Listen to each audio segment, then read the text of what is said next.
hindi dapat makidip ng fingers yung mga congressmen, mga senators sa budget preparation because that is within the domain of the executive down to the local levels, mga LGUs. Dapat walang pakialam. Ang pakialam ng congressmen and senators doon sa tinatawag na authorization phase, meaning legislation. Doon pwede mag-amend, aka insertion.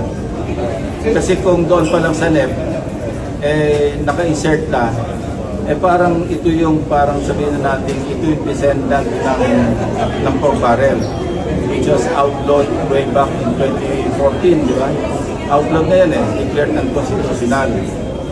Pero ngayon, naka-invento na naman sa halip ng pork barrel, worse pa, kasi ang pork barrel, doon na yun sa Congress Ito, executive domain pa lang, nando na nakialam na yung mga congressmen because ino-operan niya ng mga allocable.